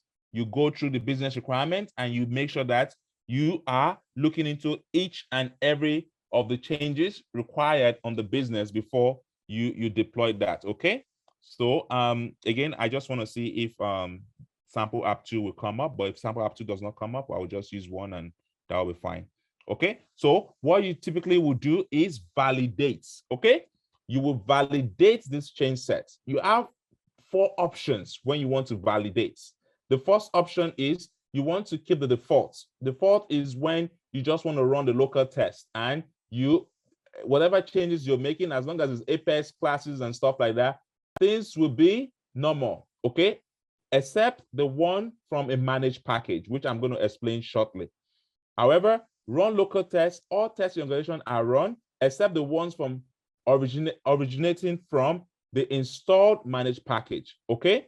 So if you have an installed managed package here, it will not run that test. Run all tests is when you're running all the tests required. So I told you earlier, as a developer, you will need to have a code coverage of 75%. If you run tests and it fails, then you will not be able to deploy this change into UAT. Okay, and this is what I meant. I meant by that. If you go to the inbound change set right now, let me refresh this. Go to validate, default, okay. And you can go to what they call deployment status. Okay, you will see view details and you will see this. Run test is not required, but this needs to be green. Okay, you get it from deployment status. You can go to deployment status and see the status of your deployment. And you will see that it is green. If it's not green, then you cannot deploy. Okay, not that you cannot deploy. If you deploy, it's going to fail. That's what it means. That's why you need to validate before you deploy. Okay. So now let me see if sample app 2 is here, so we can use sample app. Did I push sample app 2? So once you validate, you deploy. Okay. You deploy. You click on deploy, and it will deploy. The same process of validate is deploy. However, deploy would actually push that change into the org. Okay. Deploy will push whatever changes you made into the org, and you can see the status of the change, and you can see that it says deploy succeeded, meaning that your changes you push from QA is now in UAT.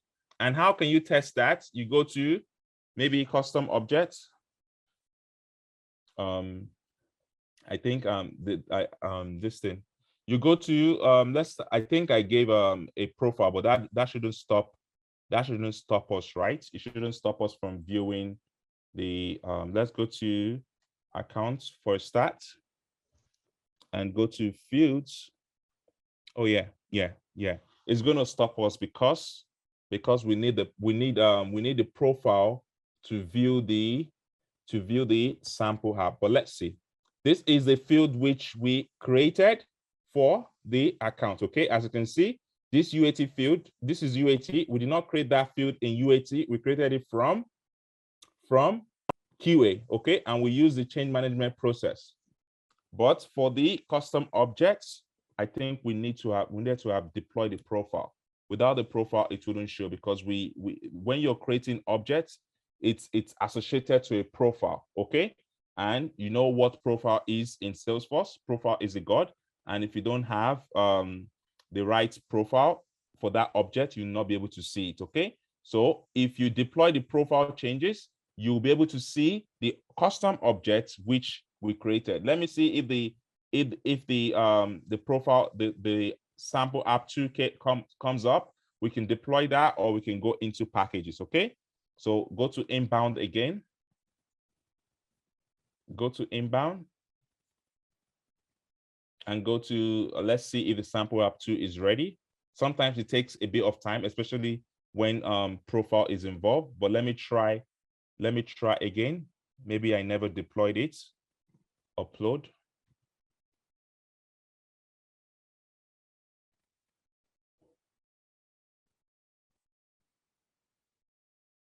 Okay, let's wait for it to deploy. I don't think I deployed it. Okay, so this is the first way which we can deploy change sets into different environment, not necessarily production, but different environment. As you can see, the two environments needs to be connected. If they are not connected, you cannot deploy them. Okay, you cannot work with them. The environment needs to be connected using the deployment settings. You check the deployment settings and you make sure that both environments are connected.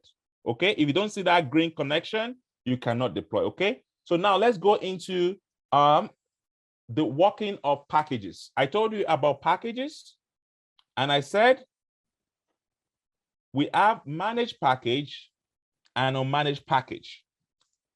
Install packages, you can see the packages that has been installed by default. However, you can also do what? Create your own package. Let's say you're working in a Trailhead and you've made so many changes, you want to move that particular change into another trailhead, or you want to move this particular change into your own sandbox. You're working as a developer, they haven't given you your sandbox, but you're hungry, you're ready to go. Maybe even your project, I haven't given you sandbox, but you want to start working. You will go to your trailhead, create what they call package manager. You go to package manager and you now create a package. That package is called sample app. Okay, you save. Now that you've created sample app, you want to do the same thing as components. You want to add components. And what are the components you want to add? Sample app. Add to package. The same way you're adding for your change set is the same way you're adding for your package. Okay, you see all this stuff. They are the dependencies of sample app. Okay, and you can see that it is fine. You go and add more if you want to. You go to account, custom field. Okay, and test account field, you add package.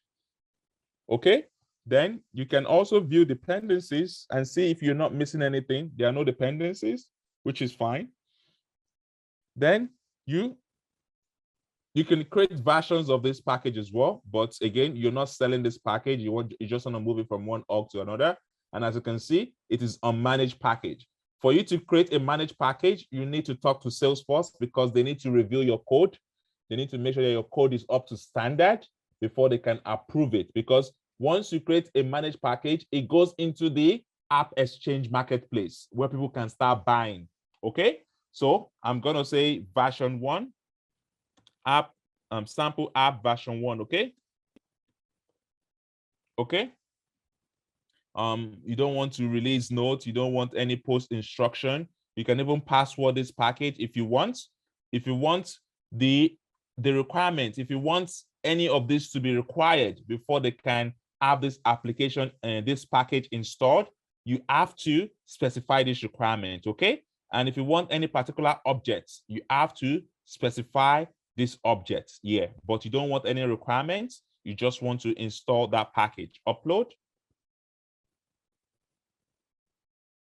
Once you have that package installed, it's going to build.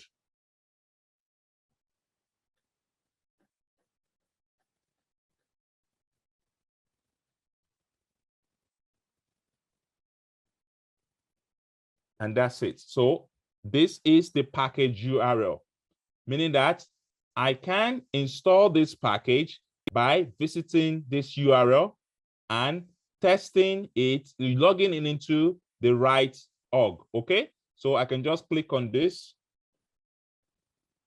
and I can log in into any org to test this package. Okay, so maybe I can go to Babatope, but ideally you should go to whatever org you've been given. Okay.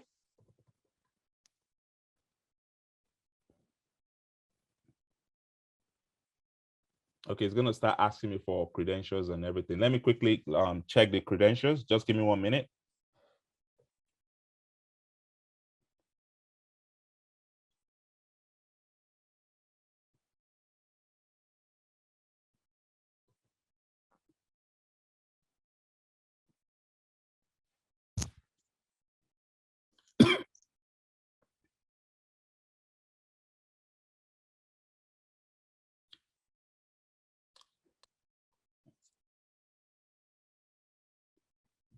Okay, one thing you need when you're installing package is you cannot install that package like directly into this org.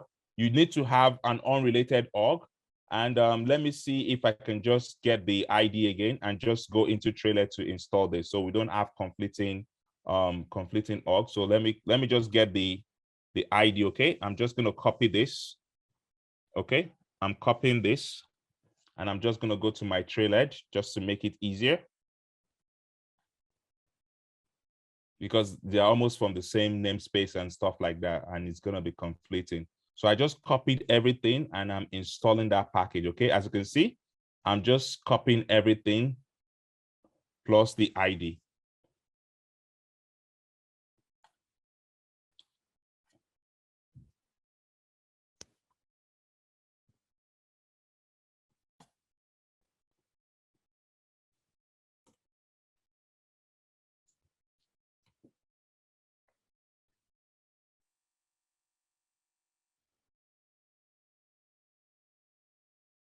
Okay, and it's going to ask you for instruction. What happens if you have conflicting application that is sample app?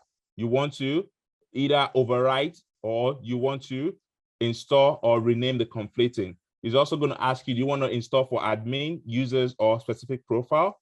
Ideally, you should only be installing for admin if you are testing. But if you want to deploy it to production, everything is good to go. You select this, or if you want to specify the particular profile, you select this. This is particularly for your examination as well. They will ask you this question. A developer has just created an application and would like to test in production. How should the developer go about it? You can just deploy for a particular profile that you create and install, or just deploy for admin only and test, okay? But you don't deploy for all users because it's going to just mess up the old org if there's any issue with the package, okay? You click on install, and when the package is ready, you will get an email that the package has been ready. But more importantly, you see that this is the version name of the package, this is the app name, and you can even view the components of the package, okay? You can see the number of packages you're installing, where they're going, and the likes, okay? And once the package is successful, you will get an email. So this is how you move objects, how you move fields, how you move page layouts, how you move everything you've done in one org into another org that are not related. Okay, remember, the org should not be related for you to successfully install the package. And if they're related, just use change set or use a different deployment process to deploy that package. Okay, so I think you guys have learned a lot of technical stuff tonight, but please just take your time and refresh on what we've learned. Remember, the whole purpose of what we've learned today is, how do we deploy the changes we've made? How do we go live? How do we go live in Salesforce? We have different strategies for going live, but the bottom line is you need to test in sandbox before you can go live. You don't experiment in production. Production is where the real thing happens. So all those fields, all those custom objects we've been creating in our hands-on org, we can move them to production using different approach. Change sets if they are from the same org. Package, unmanaged package, managed package or unmanaged package if they are not from the same org. However, for managed package, you need to review the code with Salesforce, okay? You cannot just deploy a managed package without code review. On managed package, as you can see, we're able to deploy it without any form of code review. And if you're a developer, you need to have a coverage of 75% before you can deploy any Apex code into production, okay? And for change sets, they need to be related. This is very important. And what happens when a deployment fails? A deployment fails. When a deployment fails, everything will be rolled back. So nothing will be deployed, okay? And lastly, for change sets, the inbound is where you retrieve the things you want to deploy.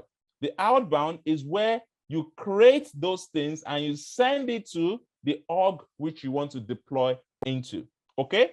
This is everything about app deployment. For developers, we are going to go through this once again. However, it's going to be more technical than this because we're going to be using code to deploy our changes. I wanted you to be part of this session because I want it to be a refresher for you when we are going through it in our coding classes. Okay, please, that's all I have for tonight. Do you guys have any questions? If you have any, please raise your hand so I can call you according to how your hands are being raised. Okay, please raise your hand so I can call you according to how your hands are being raised.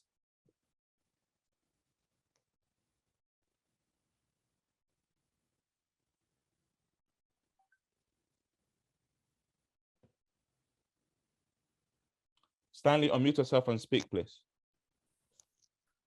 Thank you, Babatope. I have a question, two questions. First is like for the permission sets. For example, we have a profile, we have created permission sets in our sandbox, and now we have deployed.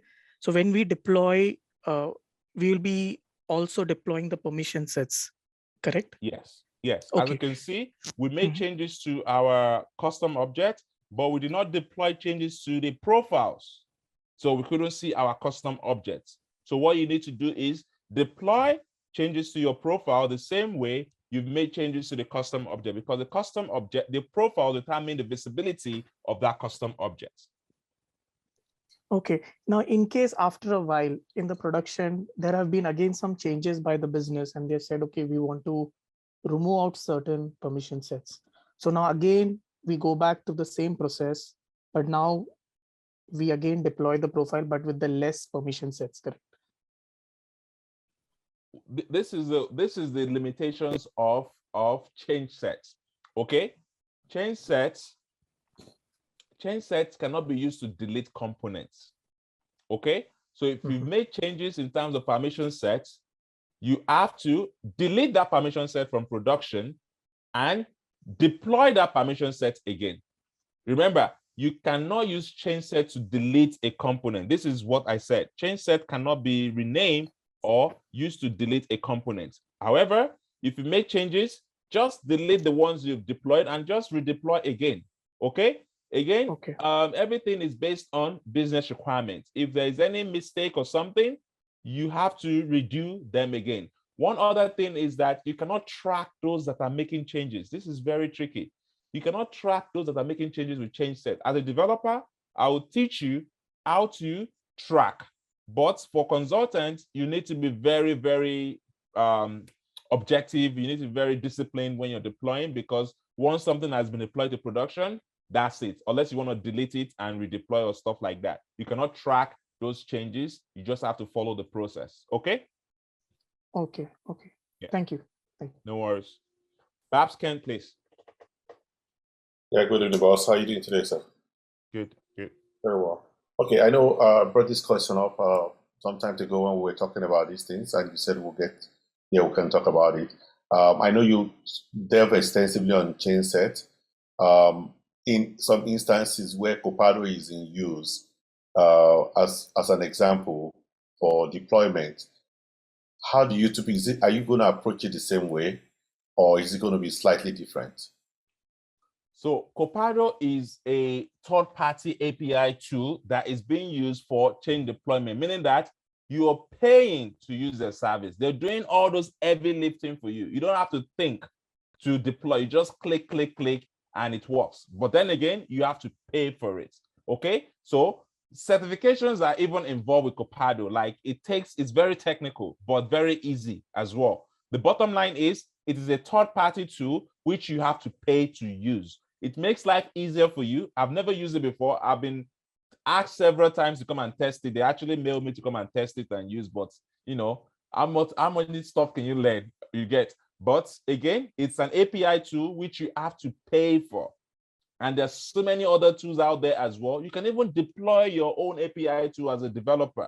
But then again, it's about cost benefits. Is this required for the small business I am consulting for? If yes, then try it. If no, then, you know, let them depend on you. That's how you get retainer in consultancy. You let people do, like sometimes they ask me to do the things I can do in 5 minutes, but then again, they pay like maybe 1,000 a month or so, right? That's where you make your money from as a consultant. You don't disclose tools that you're using. You can even be subscribing to Copado to help them deploy stuff, but you don't disclose it to the business if it's not necessary, okay?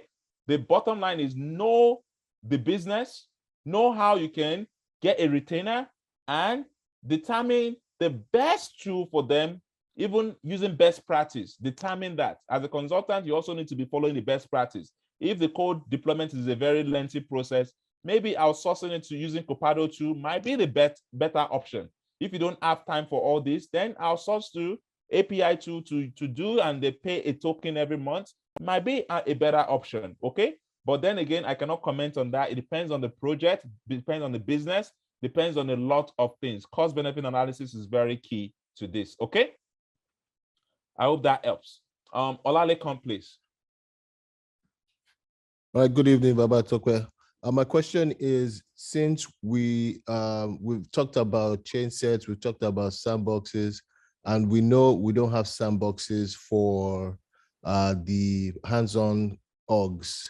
So if we want to do the trailheads for change sets and deployments, my question is, are there trailheads for change sets and deployments since we don't have sandboxes for the hands-on orgs? That's an interesting question. To be honest with you, until I started working full-time in Salesforce environment, I never had this opportunity, but I was aware of the learning, just like you guys right now. Okay, so when you have the opportunity, when you get on the job, try to obviously you will not be given production access. So what are you, a consultant or a developer? Olajide, unmute yourself again. Are you a consultant or developer? Consultant. Okay. Yeah, we might get an opportunity to practicalize it. Okay, as a consultant, if you're on a professional path, I'll try to give you a project that will ensure that you can do this. Okay, so you move from your hands-on org into one of our sandboxes. Okay, for your individual project. So I'll give you the opportunity, but remember, you don't get to do this very often. It's only those architects and the senior consultant get to do this at work. But then again, it's good for your knowledge, it's good for your learning sake. Okay? Okay, thank you. No worries. Funke, please unmute yourself and speak. Hi, Babatope. Thank you so much for today's lesson. I have a question. You said that partial copy sandbox it is recommended to use partial copy sandbox for testing and training. But partial copy sandboxes usually contain subsets of data from production. So in a situation whereby you work in an environment where you take compliance seriously, what's going to be your recommendation for using partial copy sandbox for training? Okay, that's a good question. And there's what Salesforce sell. It's called data mask. Okay, data mask, which I think is a license you have to buy. We use data max at work. So data max will give you a max data of your data in production. Sorry, data mask. So it's gonna give you like a max data in production. Okay, so if you use this data max, whatever data you have in production will be maxed with random data. You just determine what data you want to max. Social insurance number, you will now mask it. It's going to give you random value, even though it's going to give, okay, this is a phone number, but it's going to give you a random phone number. Oh, this is a last name. It's going to give you a random last name. Okay, so you select the field that you want to map, you select the field you want to delete, and you can easily delete all those data that you don't want people to have access to, or you max them with random data that will be very stupid to even copy. Okay, so that's what is recommended in terms of my experience. But then again, you have the liberty to use anything and delete anything you want. Okay, but we use this at work, data masking for production data. Oh, okay, thank you. No worries. B, please unmute yourself and speak. Good evening, Babatope. My question is that my understanding from this evening is that the type of sandbox an organization has is based on the Salesforce edition of that organization. So when you went to the sandbox deployment, I was expecting to see just a particular type of sandbox, maybe developer or partial copy or full copy, but I saw various types, various under the type. So yes, this page. So I'm a little bit confused about that. And yeah, if you could explain that. I wasn't expecting to see like partial copy. I was expecting to see maybe just developer or developer pro or full copy. Is it possible that there is a mixture of the various types under one org?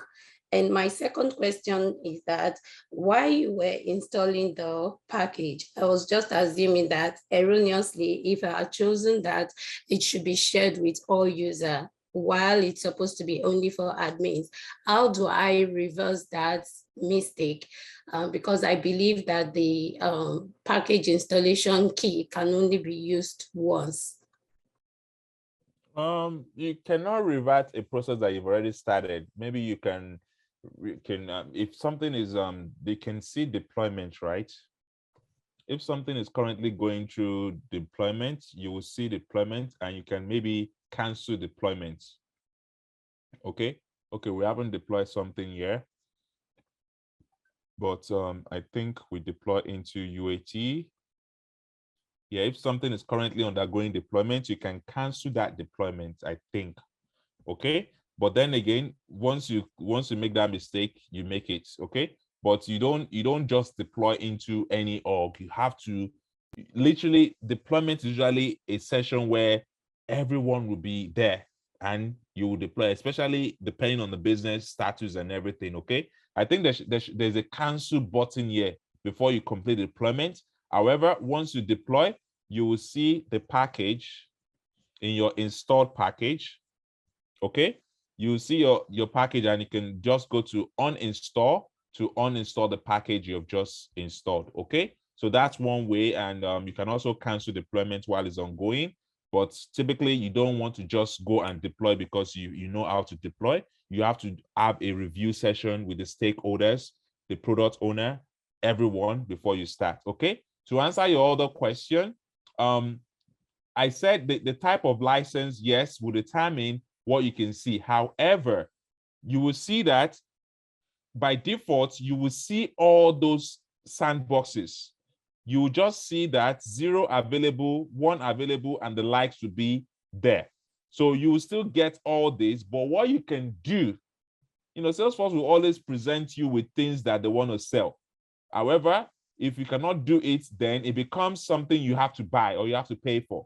So if you click on New Sandbox right now, the only one we can successfully install is Developer Sandbox. If we don't have the license to create a pro, it will not appear. If we don't have the license to create partial copy, it will not appear. The only thing we have license for is what will appear or what will be able or enabled for us to create. Okay, so don't get confused about what you see. Worry about what you can do. If you cannot do what you can do, then that's where you should get confused. But what you can see is just a selling approach or selling strategy for Salesforce to show you that this stuff exists, but you have to pay in order to use it. Okay.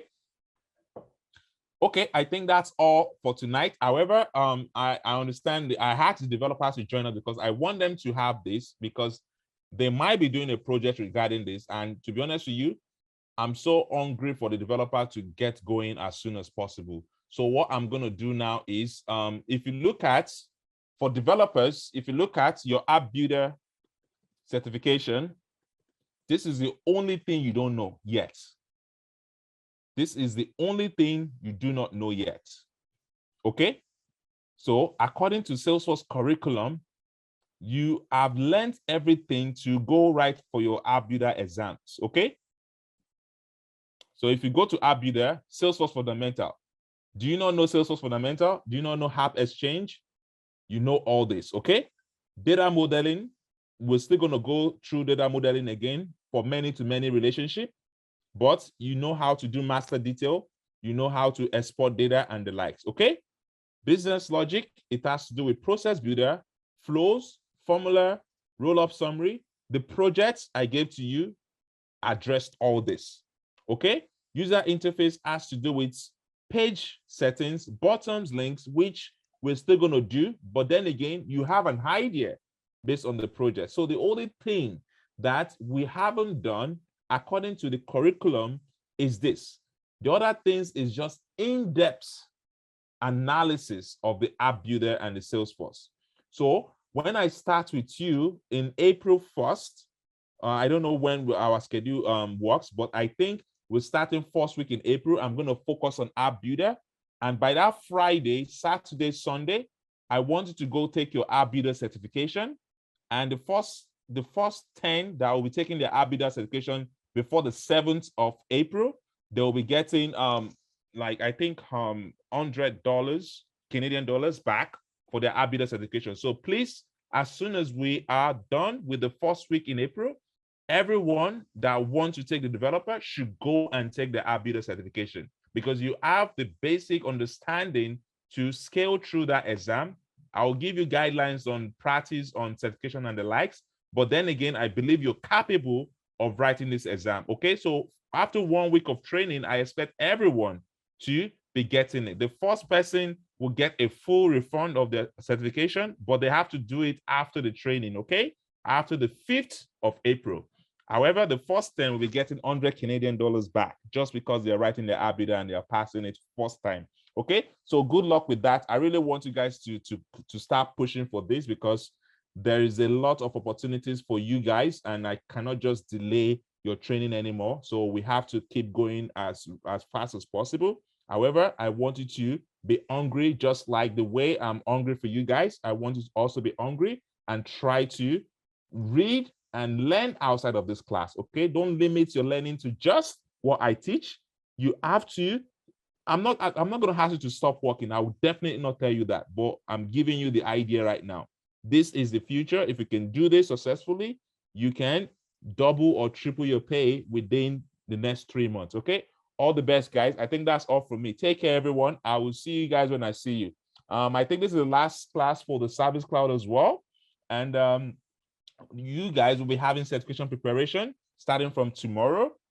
Within the next 2-3 days, you should be able to complete your Service Cloud certification preparation, and hopefully, once you guys go for your exam, you will be obviously be able to scale through as well. I think you guys are in good shape. You guys have been great listener, and I think that's all for me. Take care, guys. Have a good night. I will see you when I see you. Take care and expect communication from us soon. Okay, bye everyone.